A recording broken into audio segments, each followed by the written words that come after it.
Okay, thanks everyone. And hello everyone, first of all.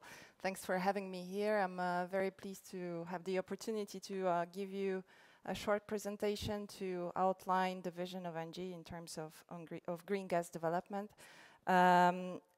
We actually hold a deep conviction at Engie that green gas has an important role to play in the future energy mix, and it is part and parcel of our strategy as of today. And I think this message is very globally around green gas is very important here, especially here in Brussels, when we are facing so many discussions and debates, and sometimes we have the impression that the debate is somehow one-sided. So it's important to stress this point.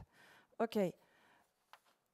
Maybe I will start just with a quick look at France, the vision of ADEME. You know, it's a environmental agency of the government who has worked on a vision of green gas in France in 2050. Their global conclusion is that by 2050 we can have 100% of green gas in the network. So divided into different categories of technologies. This is what they come up with last year. Now, 460 terawatt hours is even more than what we expect the demand to be, because we are also expecting the energy efficiency to kick in. So, and actually, as Engie, energy efficiency is one of the pillars besides green gas, and out of 150,000 employees, around 100,000 is working on energy efficiency solutions. So it's just to put it into perspective. So that's a broad outlook for France, just to set the scene. Indeed, I mean, this development of green gas, we see, I mean, there are several advantages in terms of the existing infrastructure, which we believe will be the backbone for this green gas development in terms of its integration into the system. And perhaps one point which has already been discussed here before is that the main benefit that we are having today in France, but also globally in Europe, is indeed the existing infrastructure and the flexibility that it brings. So the flexibility is a key issue, and green gas actually can have its say in the future, and can draw on this inherent flexibility of the system. So it will be critical to respond to the seasonal variations of demand, which is very important. In France, for instance, the capacity on the electrical side to cover the peak demand is lower than what we have in gas, for instance. In terms of storage capacity, in France, it's 300 times more important than the capacity of storage on the electrical side. So just a couple of numbers to put that into perspective as to where we stand today with regards to the development of green gas benefiting from the infrastructure. So it will be somehow a central, I would say, a central backbone for the integration of even ever more clean, let's say, sources. It will also, with the development of biomethane, somehow create also, I would say, local system plays or ecosystems, because it will indeed become more and more decentralized with the increase of biomethane, but also hydrogen. This is what we believe in, and it will ultimately also support the integration and development of new uses, for instance, in mobility. So, where are we today in terms of biomethane globally in France? So it has been already discussed before. Actually, there are over 500 installations, biogas installations operating in France. out of which 107, so this is a fresh number, inject into the grid. So this is indeed an exponential growth that we see from year to year. The production capacity is actually doubling. So for instance, in September this year, the production capacity equaled already the total production capacity of last year. So you see the momentum is there. There are over 1,000 projects in the pipeline, and so we expect, based on this pipeline, to see some 21 terawatt hours by 2023. So this will come on the stream in reality. It was also mentioned earlier today that actually France is one of the few countries, if not the only, I don't know, that has a specific target on green gases. So indeed, the law on the energy transition foresees that in 2030 we should have at least 10% of green gases in the consumption of gas. So we are working hard to make this happen. We also are facing some challenges indeed, because we also have what we call the PPEs. So it's the multi-annual framework for energy, for the development of energy, where for biomethane we see some challenges. So it's not so I mean, not everything is so rosy, but I will come back to one of the points actually on that later on, which is around competitiveness, of course.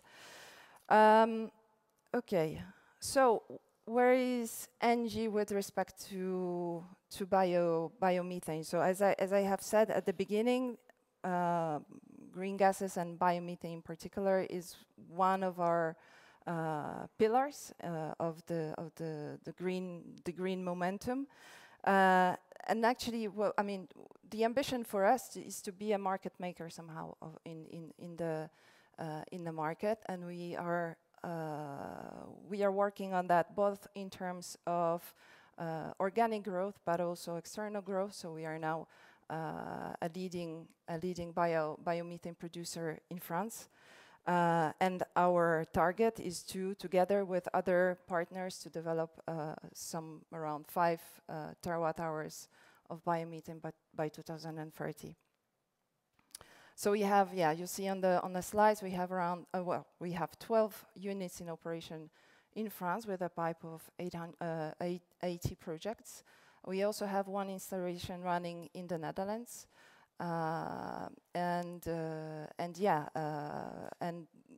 the key for us, the key aspect for the development for us, but also for the whole sector, is competitiveness. So the key words will be here: scaling up or productability, and simplicity and size. I will come back to that in a while. We also have ambitions internationally, of course, because we believe that biomethane is the answer, not only here in Europe, but also elsewhere, and it has a role to play in the energy transition in other geographies. It's not only about production of energy, it's about waste management, it's also about sustainable agriculture. So we are focusing on other markets as well. So yeah, the point that I wanted to come back to is, of course, competitiveness. This is a key thing for the sector to develop and to benefit from the potential that it enjoys.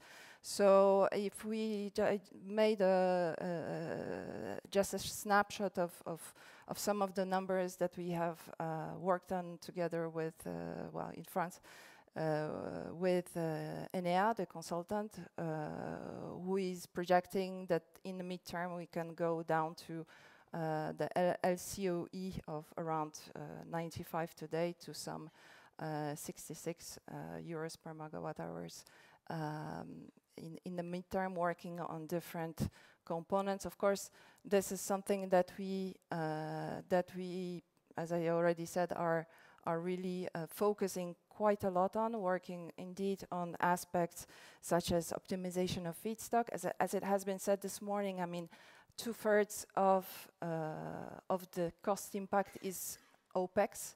So the optimization of feedstock, the reduction of downtime, but also indeed the standardization, joint purchases of equipment are those elements that will be critical indeed in this cost reduction potential. And as I have said before, there are some challenges coming from the PPE, which envisage indeed some reductions in terms of feed-in tariffs and numbers that are significantly lower than what we see today. So, but apart from the work on cost reduction, of course, as it has been said in the morning again, there is also the issue of the benefits that biomethane can supply or can provide. So what we call often positive externalities, and a number of these you can see listed in a slide with, I will repeat again, the number of, it's around between 50 and 85 euros per megawatt hours. This is what ANA has come up with in terms of the calculation of what production of biomethane can bring on in terms of benefits. So those issues need to be factored in somehow, and this is actually what we are preaching a lot about in pretty much everywhere. So a critical factor not to overlook, because as I said, and I will repeat it again, it's biomethane for us. It's not only energy; it's more than that. Okay, so yeah, what I have been discussing so far is focusing on the aerobic digestion technology, so what we call the first generation technology. But at Engie, we are also looking at what we call the second generation biomethane, so it's pure gasification. You might know that we already have an R&D platform which is up and running in close to Lyon. And we are hoping to use it as a springboard to pursue the development and also to industrialize pyrogasification solutions in France, but globally also in Europe. So this is one of the bricks, indeed, in the palette of green gases as we see it. And it has a critical potential also in terms of waste management, also in terms of feedstocks such as plastics or dry biomass globally. So yeah, there again, of course, competitiveness is key. So again, we are working on trying to cut down costs, going to some 70 euros per megawatt hour, down from 130 or 50 as we see today, depending on the installations. Yeah. Okay.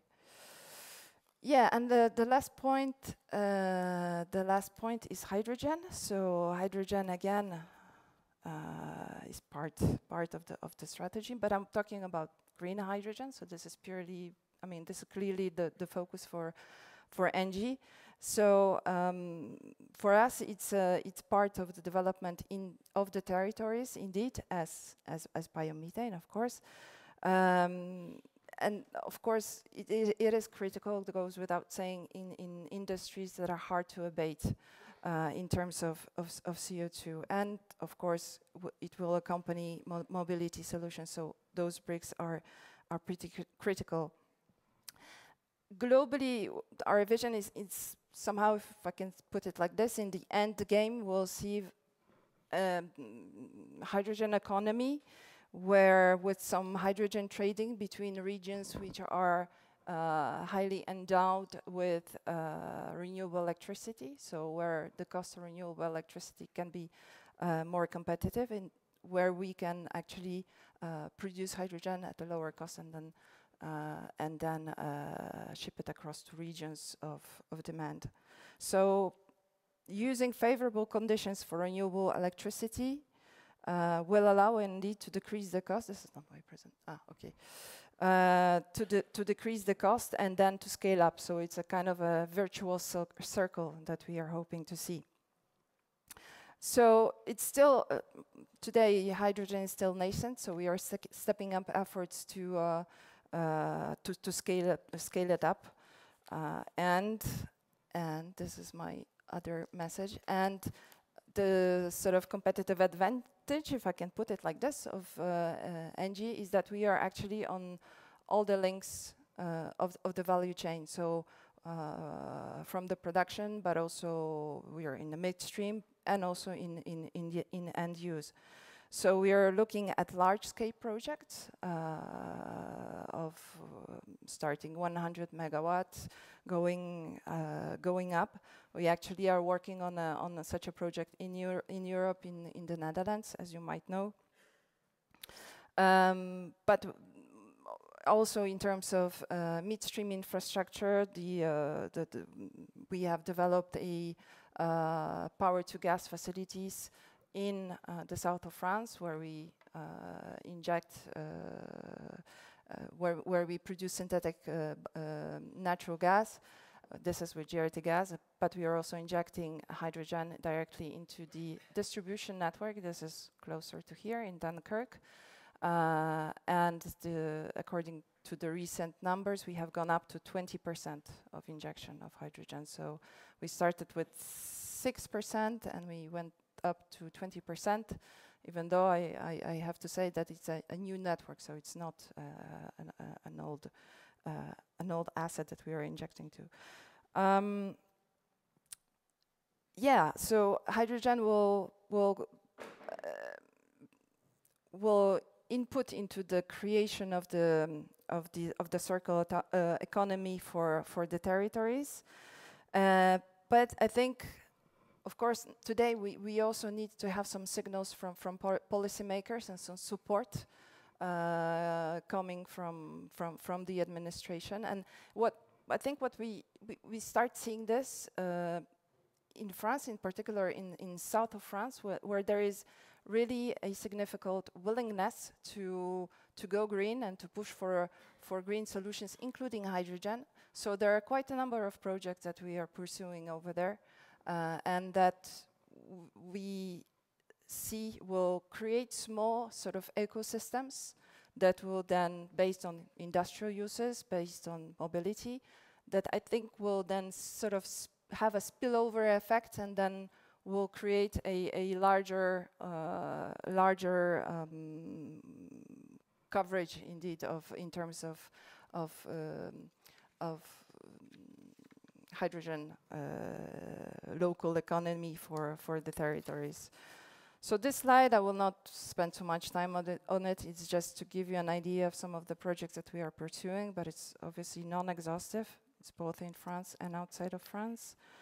And maybe to finish with, because my time is over, I just wanted to finish on a note where you see actually the coupling of green gases. So there is, this is an example of the Messi Center project that we are pursuing in the center of France, where the idea is to couple biomethane production with hydrogen production.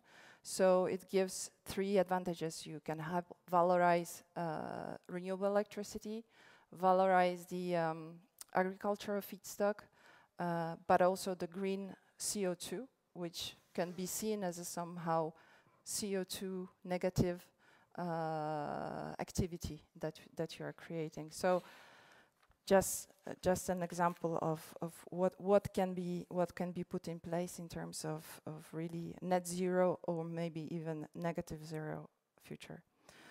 Yeah, so that brings me to the end of the presentation. I think I have said it about 1,000 times, but I will say it again. So green gas is part of our strategy. This is what we believe in, and we are convinced that it's key for the energy transition in France, in Europe, but also internationally. Thank you.